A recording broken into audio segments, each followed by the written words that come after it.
বছর অর্থাৎ এই 2025-এ তুমি কি মাধ্যমিক উত্তীর্ণ হয়ে ক্লাস 11-এ ভর্তি হয়েছো, বা তুমি যদি উচ্চ মাধ্যমিক পাশ করে থাকো এই 2025-এ এবং গ্র্যাজুয়েশনের জন্য তুমি ভর্তি হয়ে থাকো, তাহলে তোমার জন্য কিন্তু আজকের এই উপস্থাপনাটা ভীষণ গুরুত্বপূর্ণ।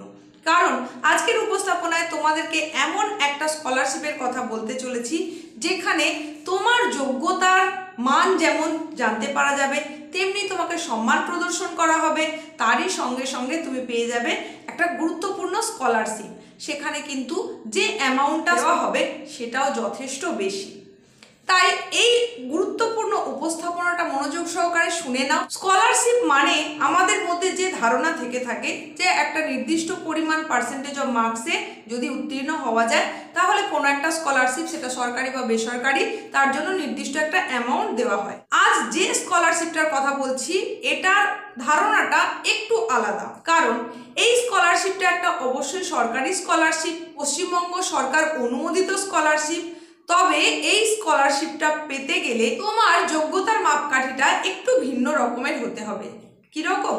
এখানে তুমি যেটা পাশ করে চলে এসেছো, মানে মাধ্যমিক বা উচ্চ মাধ্যমিক যাই হোক না কেন, সেখানে পার্সেন্টেজ অফ মার্কস যেটা ক্রাইটেরিয়া রয়েছে সেটা তো পেতেই হচ্ছে।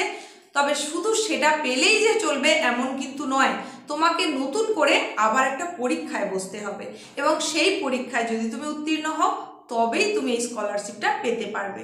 সুতরাং এটা তোমার যোগ্যতারও পরীক্ষা বটে। Jagadish Bose national science talent search Paschimbanga সরকারের বিজ্ঞান ও প্রযুক্তি এবং জৈব প্রযুক্তি দপ্তরের অর্থানুকূল্যে পশ্চিমবঙ্গের সমস্ত বিজ্ঞান বিভাগের ছাত্রছাত্রীদের জন্যই কিন্তু এই স্কলারশিপের সুযোগ থাকবে। আসলে এটা একটা মেধাবৃত্তি পরীক্ষা। বিভিন্ন সময় বিভিন্ন ক্লাসে কিন্তু এই মেধাবৃত্তি পরীক্ষা হয়ে থাকে।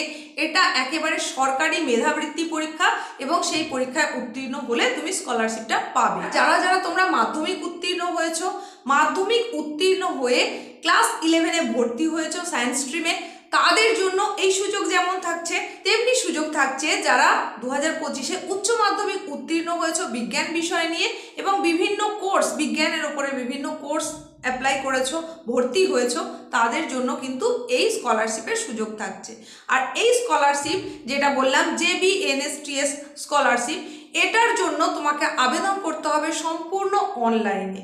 অনলাইনে আবেদন করতে হবে এবং আবেদন প্রক্রিয়া অলরেডি শুরু হয়ে গেছে, আবেদন চলছে এবং তার শেষ সময়সীমা হচ্ছে 31শে জুলাই। আর এই যে আবেদনটা তুমি করবে তার নিরিখে যে পরীক্ষাটা হবে, সেই পরীক্ষা অর্থাৎ মেধাবৃত্তি পরীক্ষা, সেটা হবে পশ্চিমবঙ্গের 34টা কেন্দ্রের বিভিন্ন জায়গায় 34টা কেন্দ্রের মধ্যে অনুষ্ঠিত হবে। আর সেটার তারিখ হচ্ছে 24শে অগাস্ট। তাহলে 24শে অগাস্ট 2025 যে মেধাবৃত্তি পরীক্ষাটা বিজ্ঞানের ওপরে তোমাদের হবে, তার জন্য যোগ্যতা কি থাকা প্রয়োজন রয়েছে, আবেদন যে তুমি করবে কি যোগ্যতা থাকতে হবে। এই মেধাবৃত্তি আসলে দু ধরনের, একটা হচ্ছে জুনিয়র মেধাবৃত্তি আর একটা সিনিয়র মেধাবৃত্তি। জুনিয়র মেধাবৃত্তি যেটা, সেটাই হচ্ছে মাধ্যমিক উত্তীর্ণদের জন্য, আর সিনিয়র মেধাবৃত্তি হচ্ছে উচ্চ মাধ্যমিক উত্তীর্ণদের জন্য।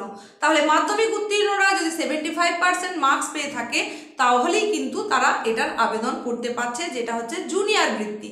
এবার এর মধ্যেও আবার ভাগ রয়েছে, আলাদা করে একটা রয়েছে যেটাকে বলা হচ্ছে জুনিয়র বিজ্ঞানী কন্যা মেধাবৃত্তি, যেখানে শুধুমাত্র মেয়েদের জন্য আবেদনের ব্যবস্থা করা রয়েছে। এখানে শুধুমাত্র মেয়েরা আবেদন করতে পারবে। আর জুনিয়রদের জন্য রয়েছে জুনিয়র বৃত্তি পরীক্ষা, সেটা ছেলেরা আবেদন করতে পারবে।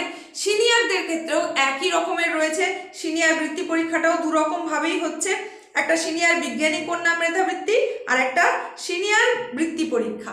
এইভাবে জুনিয়র বৃত্তি এবং সিনিয়র বৃত্তি হিসেবে ভাগ করা রয়েছে। তাহলে সিনিয়র বৃত্তির ক্ষেত্রে সেখানে কিন্তু কোনো পার্সেন্টেজ অফ মার্কসের কথা বলা নেই। সেখানে যেটা বলা হচ্ছে যে উচ্চ মাধ্যমিক উত্তীর্ণ হতে হবে 2025 সালে এবং তারই সমতুল্য কোনো পরীক্ষায় বা বিজ্ঞান শাখায় উত্তীর্ণ হতে হবে। তারপরে মৌলিক বিজ্ঞান, BS, MS, ইঞ্জিনিয়ারিং, চিকিৎসা বিজ্ঞান নিয়ে পশ্চিমবঙ্গের যে কোনো শিক্ষা প্রতিষ্ঠানে স্নাতক স্তরে পাঠরত হতে হবে। তাহলেই তুমি আবেদন করতে পারবে। সমস্তটা আশা করি তোমাদের বোঝাতে পেরেছি। এইবার যে কথাটা তোমরা জানার জন্য আগ্রহ ভরে অপেক্ষা করছো সেটা হচ্ছে যে এই স্কলারশিপে তুমি কত টাকা পেতে পারো। দেখো, জুনিয়র স্কলার ও জুনিয়র বিজ্ঞানী কন্যা মেধাবৃত্তিতে তোমাকে বৃত্তির যে পরিমাণটা দেওয়া হবে বা আর্থিক সুবিধা হিসেবে যেটা দেওয়া হবে সেটা হচ্ছে একাদশ ও দ্বাদশ শ্রেণীর সম্পূর্ণ কোর্স চলাকালীন 2 বছরের জন্য প্রত্যেক মাসে 1250 টাকা এবং বার্ষিক এককালীন গ্রন্থ অনুদান হিসাবে 2500 টাকা দেওয়া হবে। অর্থাৎ ক্লাস 11 এবং 12 মিলিয়ে এই 2 বছরের জন্য তুমি প্রায় 32,500 টাকা আর্থিক সুবিধা পাবে। এটা তো গেল মাধ্যমিক উত্তীর্ণদের জন্য। এবার যারা উচ্চ মাধ্যমিক উত্তীর্ণ তাদের জন্য বলি তাদের কি ব্যবস্থা রয়েছে। তাদের দেখো, সিনিয়র স্কলার ও সিনিয়র বিজ্ঞানী কন্যা মেধাবৃত্তি, এখানে আর্থিক সুবিধা বা বৃত্তির পরিমাণ যেটা বলা হচ্ছে সেটা হচ্ছে BTech, BE, MBBS, BSMS, MSc এই কোর্সগুলো চলাকালীন সেটা হতে পারে 4 বছরের কোর্স, হতে পারে 4.5 বছরের কোর্স, হতে পারে 5 বছরের কোর্স, প্রত্যেক মাসে দেওয়া হবে 4000 টাকা এবং বার্ষিক এককালীন গ্রন্থ অনুদান মানে বই কেনার জন্য দেওয়া হবে 5000 টাকা। এইবার যতদিনের কোর্স, যেরকম কোর্স সেই অনুযায়ী তুমি আর্থিক সুবিধা পেতে পারবে। আগেই বললাম যে এর যে আবেদন পদ্ধতি সেটা হচ্ছে অনলাইন পদ্ধতি। অনলাইনে অ্যাপ্লিকেশনের জন্য যে ওয়েবসাইটটা ভিজিট করতে হবে সেটাও আমি এখানে দেখিয়ে দিলাম। এই ওয়েবসাইট ভিজিট করে অনলাইনে আবেদন করা যাবে। তাছাড়া এই যে নাম্বারগুলো দেখা যাচ্ছে এই নাম্বারে ফোন করেও কিন্তু ডিটেলসে জানতে পারা যাবে। এখানে তোমাদের একটু বলে রাখি, বিশেষ আকর্ষণ একটা রয়েছে এখানে, সেটা হচ্ছে সিনিয়র বৃত্তি যেটা, সেখানে সেই জায়গায় কি বলা হচ্ছে, সিনিয়র বৃত্তি পরীক্ষায় উত্তীর্ণ প্রথম 10 জন ছাত্রী ও প্রথম 10 জন ছাত্রকে মেধাবৃত্তি ছাড়াও ল্যাপটপ দিয়ে পুরস্কৃত করা হবে। তাহলে এখানে কি দেখলে, বৃত্তির যে আর্থিক সুবিধা সেটা তো তুমি পাচ্ছই, যদি প্রথম 10-এর মধ্যে নিজেকে নিয়ে আসতে পারা যায়, সেটা হোক ছাত্র বা হোক ছাত্রী, তাহলে সেখানে পাওয়া যাবে ল্যাপটপ। তোমার স্কুলেও আশা করছি এই কপি পৌঁছে গেছে।